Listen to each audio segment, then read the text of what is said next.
Alors, la conception la plus répandue de l'occulte, c'est ce qu'on appelle l'hermétisme, la philosophie hermétique. Elle nous vient d'Égypte.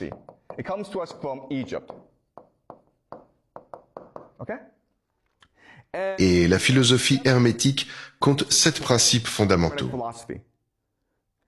Le premier, c'est que tout est esprit, tout est énergie, tout est vibration. On part donc d'une source qu'on appellera la monade ou la source. Et que fait la source? Elle respire, elle émane, elle pense, elle médite, et donc elle vibre.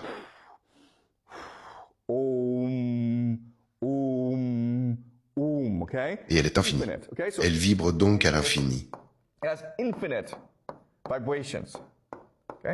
Et plus la vibration est élevée, plus elle est rapide. Et plus elle est basse, plus elle est lente. Et c'est de là que naît le monde matériel. Alors, même si les dimensions sont infinies, on peut grosso modo les classer en grandes catégories. Tout en bas, vous avez le monde matériel, qui est le nôtre. Ensuite, vous avez le plan émotionnel, puis vous avez le plan spirituel. Et tout en haut, vous avez le plan divin.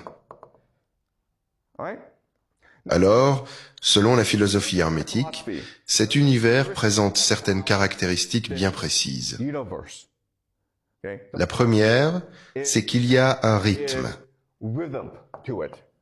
Autrement dit, ces vibrations suivent un schéma. Ce n'est pas un chaos purement aléatoire. Il y a un schéma. Et c'est ce schéma qui va servir de base à l'astrologie. Vous voyez? L'astrologie, c'est exactement ça. L'astrologie cherche à décoder le schéma des étoiles. Ce schéma qui commande le mouvement de l'univers. La deuxième, c'est le principe de correspondance. La correspondance, ça veut dire que le divin, le spirituel, l'émotionnel et le matériel, tout ça est aligné. Tous ces plans se correspondent. Ce ne sont pas des mondes séparés. Ce sont des mondes qui peuvent tous s'influencer mutuellement. Et de là découle l'idée de cause à effet. C'est-à-dire que l'univers tout entier ne fait qu'un. Si bien que ce qui se passe dans le monde matériel peut agir sur le divin. Et inversement, ce qui se passe dans le divin peut agir sur le matériel. Et ça implique une chose vraiment fascinante. Vous pouvez aussi agir sur les autres. Et c'est de là que vient l'idée de télépathie.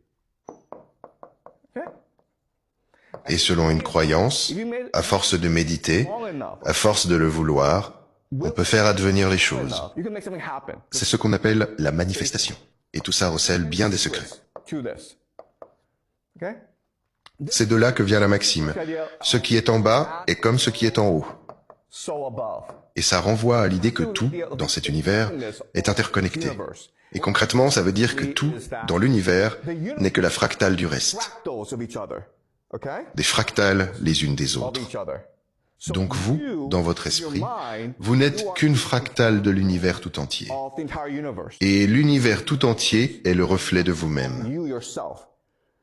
Est-ce que c'est clair? Ce qui est en haut est comme ce qui est en bas, ce qui est en bas est comme ce qui est en haut. L'interconnexion de toutes choses. Ensuite vient l'idée de polarité. La polarité, ça veut simplement dire les contraires.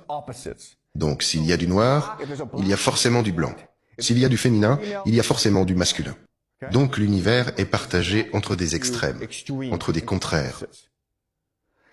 Et de là vient ensuite l'idée de la génération, le principe générateur.